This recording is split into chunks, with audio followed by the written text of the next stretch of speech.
Hi, welcome back to my channel.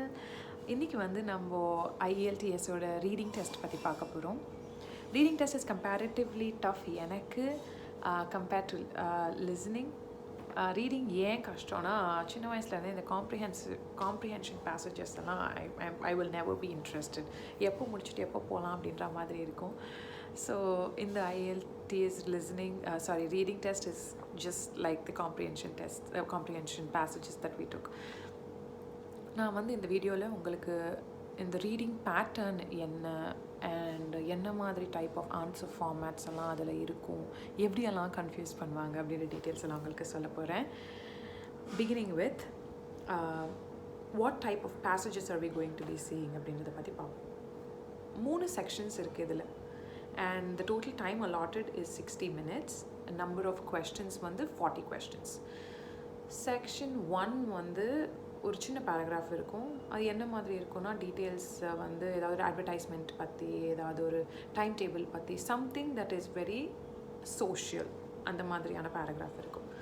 Section 2ல் வந்து it is going to be about work place related, ஏதாவது ஒரு job description பற்றி or ஏதாச்சும் contract பற்றி, இந்த மாதிரியான details. And for section 3 it is from a newspaper ஆர்டிக்கலோ இல்லை மேகசின்லேருந்து ஏதாவது ஒரு ஆர்டிக்கலோ இல்லை ஏதாவது ஒரு புக்லேருந்து எடுத்ததோ, it could be a fictional book ஒரு நான் ஃபிக்ஷனல் புக், அந்த மாதிரியானது.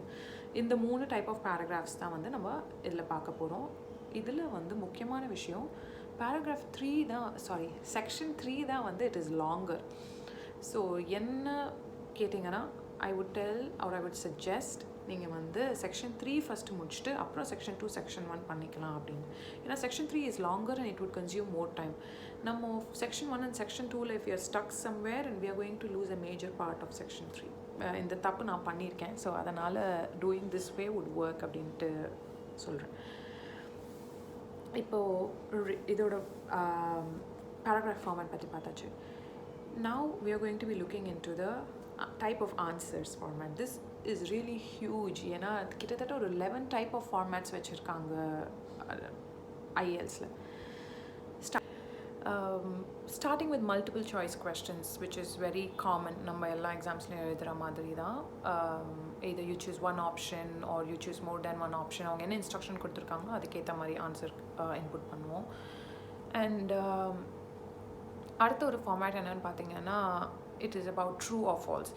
இப்போ say for example ஒரு பர்டிகுலர் இன்ஃபர்மேஷன் வந்து அவங்க பேராகிராஃப்லேருந்து எடுத்து அதை ஒரு ஸ்டேட்மெண்ட்டாக வச்சு is this true, false or not given அப்படின்னு கேட்டிருப்பாங்க. ட்ரூனா if you're going to find the statement in the paragraph and you know that's right, it's true. நீங்கள் படித்ததுக்கும் இந்த ஸ்டேட்மெண்ட் ஆப்போசிட்டாக இருந்துச்சுன்னா you're going to input false. But not given வந்து இதை பற்றி detail அந்த பேராகிராஃபில் இல்லவே இல்லை அப்படின்னீங்கன்னா it is going to be not given.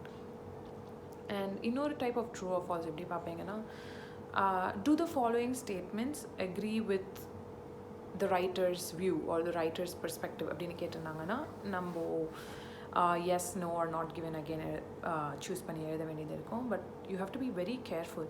அவங்க வந்து input true or false or not given எழுதியிருக்காங்களா இல்லை yes or no or not given எழுதியிருக்காங்களான்ட்டு நீங்கள் பார்க்கணும். பிகாஸ் அவங்க ட்ரூ ஆர் ஃபால்ஸ் கேட்ட இடத்துல நம்ம எஸ் ஆர் நோ இன்புட் பண்ணோன்னா we are going to be losing points. And அடுத்த டைப் என்ன பார்க்க போகிறோன்னா it's about match the following. இப்போது கிட்டத்தட்ட ஒரு 4 டிஃப்ரெண்ட் டைப்ஸ் இருக்குது இந்த மேட்ச் த ஃபாலோயிங்லேயே. இப்போது இந்த மேட்ச் நம்ம ஃபர்ஸ்ட் பார்க்குறது என்னென்னா ஒரு பீஸ் ஆஃப் இன்ஃபர்மேஷன் வந்து அவங்க எடுத்து where do you find this information, which paragraph அப்படின்னு match in which paragraph அப்படின்னு எழுதியிருப்பாங்க. that is one type. And other type பார்த்தீங்கன்னா ஹெட்டிங்ஸ் மேட்ச் பண்ணுறது. அவங்க ஒரு செட் ஆஃப் இப்போது 7 பேராகிராஃப் இருக்குன்னா ABCDEFG அதுக்கேற்ற மாதிரி அவங்க ஹெட்டிங்ஸில் இது கொடுத்துருப்பாங்க. எக்ஸ்ட்ரா ஹெட்டிங்ஸும் இருக்கும். So we have to choose the right heading for each paragraph. And இன்னொரு டைப் ஆஃப் மேட்ச் என்னென்னா say for example இப்போ ஸ்பைசஸ் பற்றி பேசிகிட்டு இருக்காங்க அண்ட் அந்த ஸ்பைசஸில் வந்து எந்த ஸ்பைஸ் எந்த நாடு கண்டுபிடிச்சதுன்றதை பற்றி இருக்குது. ஸோ அவங்க கொஷின்ஸ் எப்படி கேட்டிருப்பாங்கன்னா so which country invented which spice அப்படின்ற மாதிரி. ஸோ ஸ்பைசஸ் பேர் கொடுத்துருப்பாங்க. you have to match which countryக்கு இதுவாக இருக்குது அப்படின்றது. that's an easy one actually. அதுக்கப்புறம் இன்னொரு மேட்ச் என்னன்னா சென்டென்ஸ் எண்டிங். ஒரு சென்டென்ஸ் கொடுத்துட்டு அதோட எண்டிங் வந்து எதுவாக இருக்கும் அப்படின்னு ஒரு 5-6 ஆப்ஷன் கொடுத்துருவாங்க. ஒரு 3-4 question, sentences, incomplete sentences, and அதுக்கான ஆன்சர்ஸ் நம்ம இதுலேருந்து சூஸ் பண்ணி எழுத வேண்டியது இருக்கும். So that's about the type of match the followings. இன்னொரு ஃபார்மேட் வந்து பார்த்தீங்கன்னா sentence completion. no use no more than 2 words, no more than 3 words, or 1 word only அப்படின்ற மாதிரி மென்ஷன் பண்ணியிருப்பாங்க. So that is one. And இன்னொன்று வந்து இந்த flow chart, ஏதாவது ஒரு சம்மரி, ஏதாவது டேபிளில் ஃபில் பண்ணுறது அந்த மாதிரி இருக்கும். பார்ஷியலாக சில டீட்டெயில் ஃபில் பண்ணியிருப்பாங்க, பிளாங்க்ஸ் இருக்கும், நம்ம அதுக்கேற்ற மாதிரி ஃபில் பண்ணிட்டு வரணும். And the other one is டயக்ராமை லேபிள் பண்ணணும். So say for example evaporation பற்றி அந்த பேராகிராஃப் இருக்குன்னா அதை பற்றி டயக்ராம் போட்டிருப்பாங்க. So there will be blanks எந்தெந்த இது வேணும் அப்படின்றது. So you can fill those details up and enter. And last வந்து பார்த்தீங்கன்னா short answer type. Short answer types வந்து again it is like enter 2 or 3 words or 1 word only அப்படின்ற மாதிரி options இருக்கும். So these are the type of answer patterns that you can expect in reading. Again, ரீடிங்க்கும் வந்து நிறைய practice வேணும். நான் வந்து நிறைய ஆன்லைன் டெஸ்ட்ஸ் தான் எடுத்துக்கிட்டேன் for reading. there was no specific app as such. And சில டைம் வந்து பிரிண்ட் அவுட் எடுத்து சில மெட்டீரியல் வச்சுருப்பேன், சில ரீடிங் டெஸ்ட் எல்லாம் வச்சுருப்பேன். ஸோ நம்ம படிக்கிறதுக்கு ஈஸியாக இருக்குன்னு.